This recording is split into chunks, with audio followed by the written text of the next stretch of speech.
Qual o seu podcast favorito? Ou você é alguém que nunca ouviu um podcast? Hoje, o Brasil é o terceiro país que mais ouve podcast no mundo, com mais de 30 milhões de ouvintes. Há uma estimativa de que 23,5% da população mundial se torne audiência do formato até 2024. O primeiro podcast criado no Brasil foi o Digital Minds, publicado em 2004, produzido de forma amadora e com poucos recursos. Podemos até dizer que eram feitas de maneira caseira. O podcast teve mesmo seu destaque em 2016, mas como foi que ele saiu de uma roda de conversa entre amigos para estudos profissionais, live streamings e superproduções? O começo da história do podcast no Brasil foi o que motivou o Guilherme Pin na escolha do tema do seu TCC, um projeto desafiador de documentário participativo, A Voz na Era Digital, que acompanhou o início do cenário da podosfera brasileira em 2018, com uma linguagem descontraída, entrevistas exclusivas e que nos permite perceber o processo da expansão dessa mídia. O documentário é resultado do trabalho de conclusão do curso de jornalismo de Guilherme, feito na Universidade Presbiteriana Mackenzie. Ele foi visionário na escolha e formato de sua pesquisa e constatou que o podcast era uma mídia em crescimento no território nacional, não só para entretenimento, como para a produção de conteúdos jornalísticos. Este é o assunto do MAC Entrevista de hoje e o nosso convidado é o jornalista e documentarista Guilherme Pin. O MAC Entrevista começa agora.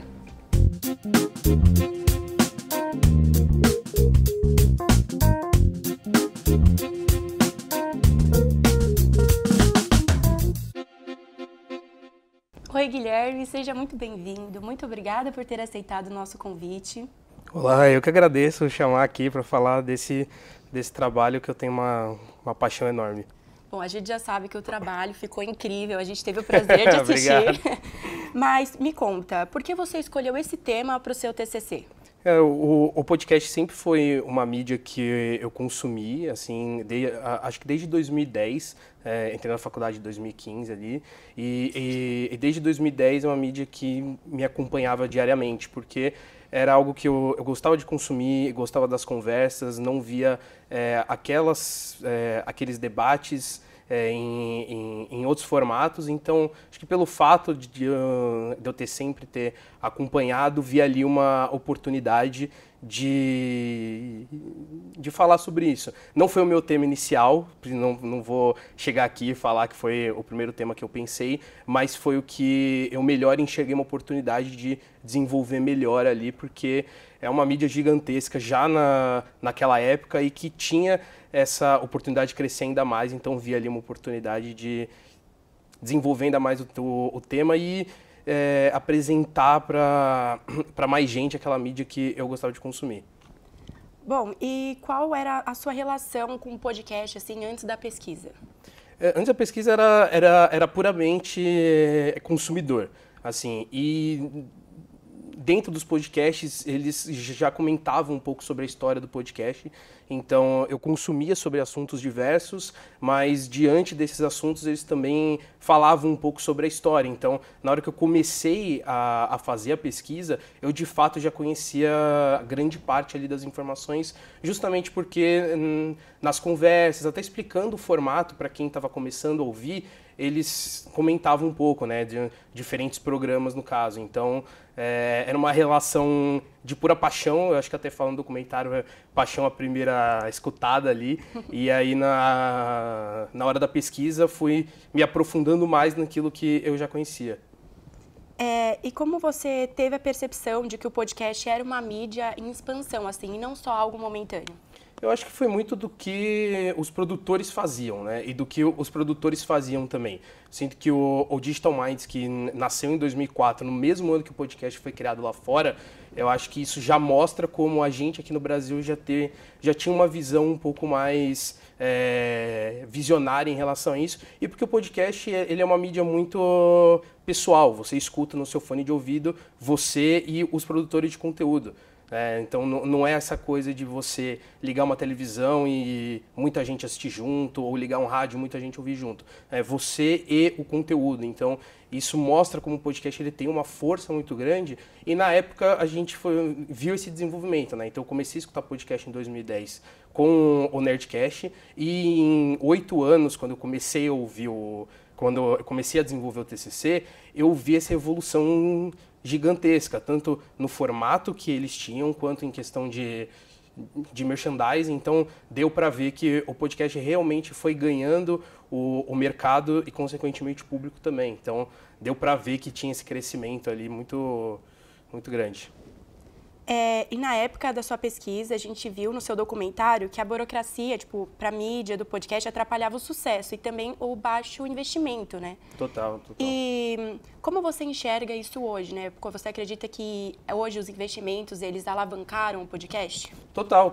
Não só investimento de produção, mas dos próprios aplicativos de música, né? Então, antes era burocrático escutar, porque você precisava fazer o download do áudio para levar ele para o seu celular, para aí sim você conseguir escutar. Então, a internet móvel não era muito forte na época, então isso atrapalhava também quem queria fazer o download, tinha que fazer um download em casa ou em outro lugar. Hoje você pode fazer um download de um episódio na rua, porque os aplicativos eles também facilitam esse consumo, né? Então, eu acho que toda essa evolução, não só de investimento para produzir um podcast, mas também da tecnologia para fazer a gente consumir, ajuda devagar ainda mais, né? Então, acho que justamente essa facilitação de hoje a gente abrir um aplicativo, conseguir baixar um episódio e já escutar ali na hora, faz com que o investimento seja maior, porque é uma mídia que acaba sendo muito mais consumida também, né? E hoje a gente tem grandes produções brasileiras. Lá fora isso já existia, mas aqui está começando a crescer ainda mais por agora, né? Então,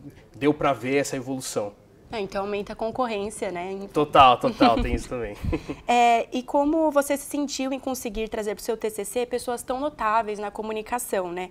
Principalmente o Caio Corraine e o Luiz Thunderbird. Eu fiquei muito feliz, porque do Caio eu já era muito fã dele, que eu escutava os podcasts que ele participava e editava, então eu já conhecia muito da pessoa dele ali, então quando eu conheci ele eu fiquei muito feliz, foi uma oportunidade gigantesca ali de conversar com ele, que é um cara que conhece muito de podcast, e o Thunderbird também foi algo inacreditável, porque eu também era muito fã do conteúdo dele, não só na televisão, né? Ele tem uma história enorme na TV, e quando eu conheci o podcast dele, já gostei ainda mais, né? Porque comecei a consumir ele ainda mais, e ter a oportunidade de entrevistar ele foi única, assim, porque ali eu era, obviamente, um profissional, né? Conversando com ele, mas também um fã, né? Isso ajudou bastante. Bom, e a gente viu que no desenvolvimento do seu trabalho você teve alguns problemas, né, quando você foi para o Rio de Janeiro. Como foi que você lidou com esses desafios, assim?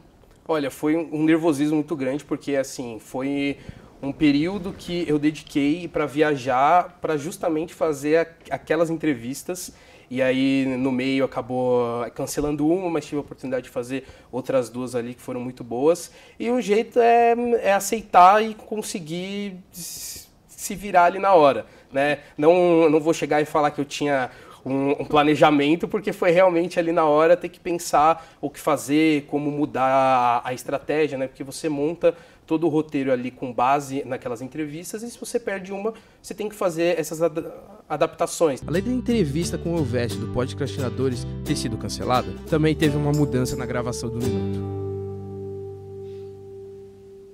Que saudade, hein? Tudo bom? Tudo, e você? Tudo bem. Não, tô ligando pra avisar que teve umas mudanças de planos aí. A entrevista de hoje, ela foi cancelada por algum motivo. Ela mudou pra segunda-feira. Então, eu tô vendo de mudar o horário do voo. Tá bom, só vai definir o horário. Com certeza é mais tarde, né? Sim. Fica com Deus. Amém. Beijo. Como você lidou com essa questão de hospedagem, né?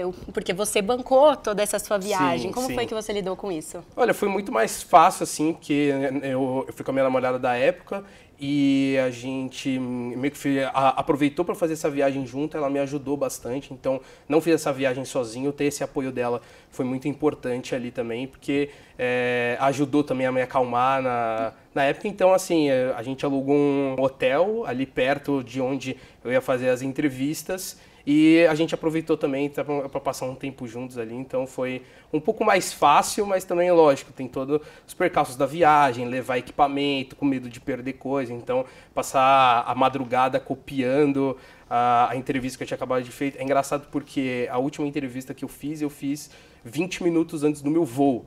Então eu entrei meio em desespero, porque se eu tivesse perdido aquela gravação, não tinha como, porque eu já estava indo embora, não tinha como refazer ela. Então foi um pouco desesperador, mas acho que ter ela do lado ajudou bastante. O apoio é sempre importante, né? Sempre. Bom, e você acha que é possível hoje pessoas comuns terem destaque no podcast? Porque a gente sabe, né, que tem esse negócio de muitas pessoas famosas entrando para o ramo. E como você enxerga isso? Hoje eu vejo, acho que uma dificuldade um pouco maior, acho que muito por conta da competitividade, mas isso não anula isso, até porque muitas pessoas desconhecidas cresceram com um podcast, então não tem como dizer que, não tem como eu chegar aqui e falar, não, hoje você não vai fazer isso. É mais difícil porque tem muito mais gente fazendo, muita gente famosa fazendo, mas claro, você pode se destacar ainda porque acho que o que importa no podcast é o conteúdo e como você vai construir esse conteúdo. Lógico, uma produção grande ajuda, mas no fim das contas o que prende o ouvinte é o conteúdo. Então você pode ter uma grande produção, mas se você tem um conteúdo fraco, as pessoas não vão te ouvir.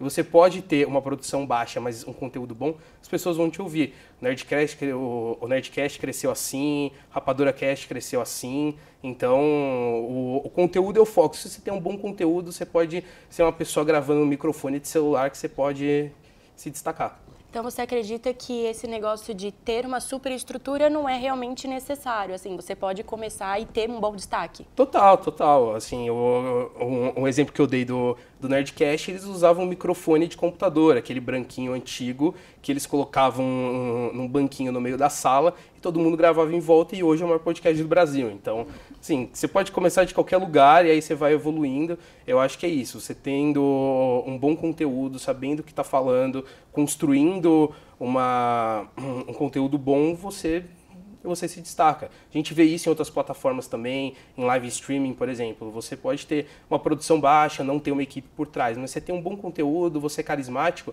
você cresce, você desenvolve. Então, eu acho que isso é o que mais chama atenção. O papo está muito legal, mas precisamos de um rápido intervalo. O Mac Entrevista volta já.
O Mac Entrevista está de volta. Hoje estamos conversando com o jornalista e documentarista Guilherme Pim.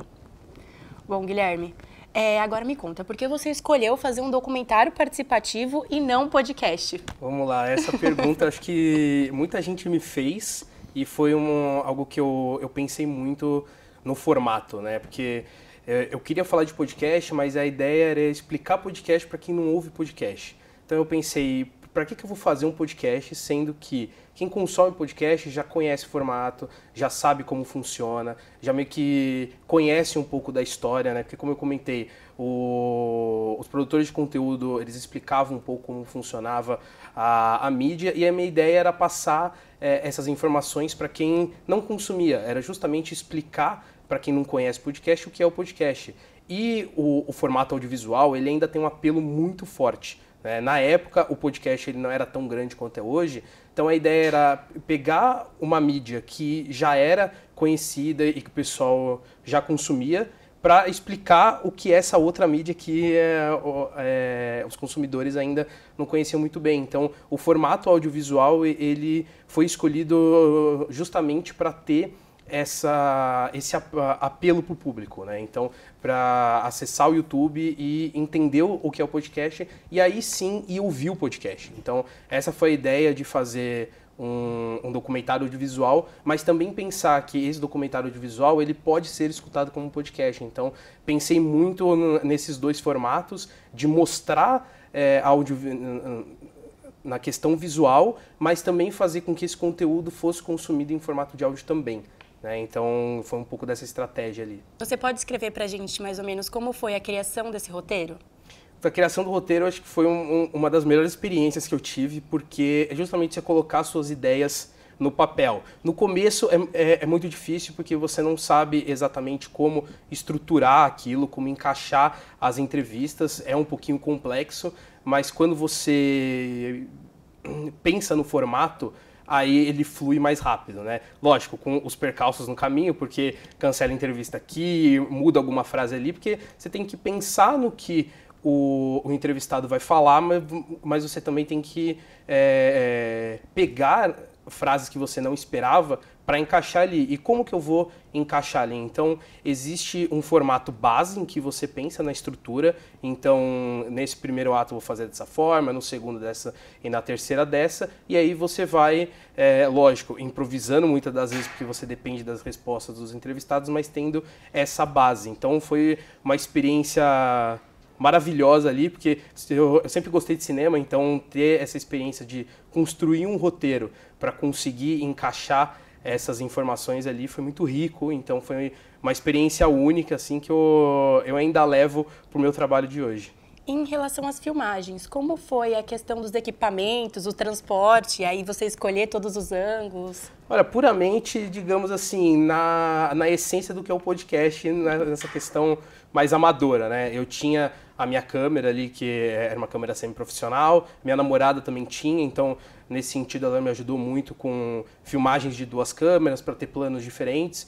Então, era muito isso. Eram 2 câmeras, microfone que eu tinha e as pessoas que me ajudavam ali. Eu tive alguns amigos que me ajudaram bastante ali durante as gravações. Então, muito pensando nessa dinâmica. Bom, e agora voltando em si para os podcasts, você acredita que hoje tendo as plataformas de vídeo, como o YouTube, por exemplo, isso alavancou, né, o cenário do podcast, da podosfera brasileira? Muito, muito, não tem dúvidas. Eu sou um pouco puritano nesse sentido e que para mim o podcast ele é áudio, né, até vem do nome, mas não dá para negar que os videocasts eles ajudaram a divulgação e a explicação do que é o podcast.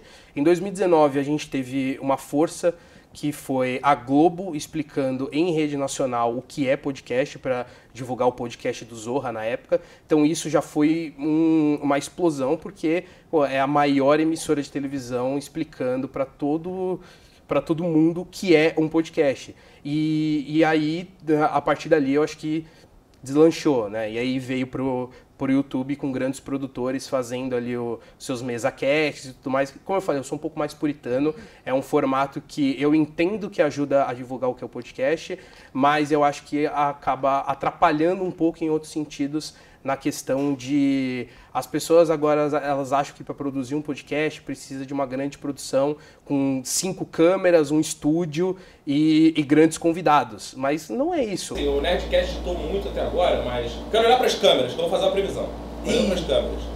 2019 acabou o formato Nerdcast no sentido de ser o grande influenciador. A gente tem acompanhado muito, Cara, como o formato de rádio tem influenciado os novos podcasts, modelos norte-americanos. Se você for ver os novos podcasts que estão surgindo, desde humoristas como o Patrick Maia, o Nigel Goodman, essas coisas, não é mais o modelo Nerdcast. A próxima fase do podcast vai ser uma coisa mais onde os podcasts vão ter suas próprias identidades mais bem definidas. Assim. Bom, você acha que os podcasts substituirão os programas de auditório, né? Como, por exemplo, um Roda Viva? Longe disso, acho que longe disso, porque são formatos muito diferentes. Então, no Roda Viva, você pode levar o Wagner Moura, por exemplo. Vai ter outro tom de conversa, vão ser outros temas, vão ser outras falas, e se você leva ele para um podcast, é uma outra completamente diferente. Então, puxando esse mesmo exemplo do Wagner Moura, se você vê ele no Roda Viva e escuta ele no podcast do Mano Brown, são Wagner Mouras diferentes. Né? Então eu acho que é isso, tem abertura para tudo porque são estilos diferentes de programa, são consumidores diferentes também. Você pode consumir o Roda Viva e o podcast do Mano Brown, lógico, mas você pode consumir só o Roda Viva ou só o podcast do Mano Brown, que você ainda vai ter ali o convidado. Então eu acho que o podcast ele é mais um braço do que um substituto. Eu acho difícil. É igual a história de que a TV ia matar o rádio ou outras dessas comparações que a gente sempre faz ao longo da vida, mas que não mata, ele só complementa, né? Então acho que o ponto do podcast é isso. Lógico que o podcast vai ter uma facilidade, porque ele é uma mídia muito mais barata do que você produzir o Roda Viva. O Roda Viva você precisa de um estúdio de TV, você precisa de convidados, você precisa de câmeras, você tem uma emissora transmitindo aquilo, enquanto o podcast é uma mesa com microfone. Tem uma grande produção? Lógico que tem, mas nem se compara a um Roda Viva da vida, porque precisa de algo muito maior ali. Então eu acho que é só um complemento do que, de fato, um substituto. E da época da sua pesquisa até hoje, foram 5 anos e muita coisa mudou. Muita coisa. E como você prevê o podcast para daqui 5 anos? É muito difícil, porque na minha época eu não consegui prever o que de fato aconteceu. Como eu falei, apresentei meu trabalho em 2018, em 2019 a Globo estava falando de podcast. Algo que eu só imaginava que aconteceria por agora, e aconteceu logo em seguida. Então, assim, é difícil de falar o que vai ser do podcast, porque hoje o podcast ele já cresceu muito do que ele tinha para crescer. Então hoje a gente está com produções assim inacreditáveis de programas. Eu estou terminando de consumir o Pico dos Marins, que tem a produção da Globoplay, e é um dos melhores podcasts que eu já escutei ali em questão de desenvolvimento de narrativa, construção de história, coisa que até então eu não imaginava. No seu documentário você falou sobre o jornalismo, né, dentro dos podcasts. Inclusive você citou o Mamilos e como elas não são jornalistas, mas elas produzem um conteúdo muito legal. Como você enxerga o jornalismo hoje dentro do podcast? Eu tô vendo ele muito nesse formato realmente de pegar histórias investigativas e construir ali uma narrativa em cima daquilo. A gente ainda tem os podcasts de jornal, que ajuda muito, que eu acho que pega um tema específico e destrincha ele de uma forma que talvez na TV não tenha como, ou por ser um tema muito complexo, ou por exigir mais produção ali, e aí você, levando para o podcast, você facilita um pouco mais essa linguagem e facilita também a produção. Então, eu acho que o jornalismo está conseguindo explorar bastante o formato do podcast como um complemento do que é a notícia. Então, no jornal você passa a notícia, mas no podcast você discute ela de uma forma um pouco mais profunda, né? E você também tem esses documentários em áudio, digamos assim, né? A gente teve um estouro com A Mulher da Casa Abandonada, que nada mais é do que um podcast jornalístico investigativo, que já era um formato muito forte lá fora, né? A gente teve o Serial nos Estados Unidos, que fez com que o podcast bombasse lá, e aqui eu acho que agora o jornalismo está conseguindo explorar isso de uma forma um pouco mais concreta do que antes. Antes era um pouco mais amador e agora tá bem mais profissional, assim. Bom, e agora que você já está formado, né? Eu queria saber como está a sua vida após a faculdade. Olha, em questão de podcast, né, focando um pouquinho aqui, sempre consumindo, é uma paixão que nunca foi embora de mim. Consumo podcast todos os dias, né, fico escutando ali, obviamente, meus favoritos também, né, para muito de entretenimento ali, mas ainda continua muito forte. Eu produzo podcast também, então eu tenho um perfil no Instagram chamado Oficina Geek, que acaba produzindo podcasts semanais comentando sobre cultura pop, fazendo análises e críticas de filmes e séries, em que, além de produtor, também edito. Às vezes eu participo, estou participando menos, mas ainda participo e também trabalho de forma integral ali, infelizmente não com podcast, mas trabalhando ali com comunicação. Bom, e para finalizar, qual é a dica que você dá para os estudantes de jornalismo que querem seguir no podcast e que querem seguir para outras áreas também? Eu sei que vai parecer muito clichê, mas vai e faz, sabe? Era uma coisa que antes eu tinha isso na cabeça de que, não, eu preciso de uma grande produção, eu preciso ter isso, eu preciso ter uma boa câmera, porque o YouTube na minha época de faculdade era muito mais forte, então era muito isso de, eu preciso ter uma boa câmera, eu preciso ter um bom microfone e tudo mais, mas não necessariamente. Se você quer fazer, vai lá, faz, é muito mais fácil de divulgar hoje, muito mais fácil das pessoas consumirem, então, como eu falei, é clichê demais, mas é a realidade, né? É clichê por algum motivo. Então é só ter garra, ter paciência, as coisas vão acontecer, parece que não, mas elas acontecem e no fim tudo vai dar certo. Bom, Guilherme, eu queria muito agradecer a sua presença. Foi um prazer conversar com você. O seu trabalho ficou incrível, eu adorei assistir ele. Obrigado. Eu agradeço aqui o convite. Este foi o Mac Entrevista. Se você quer rever este ou outros episódios do nosso programa, acesse o canal da TV Mackenzie no YouTube. Até o próximo programa.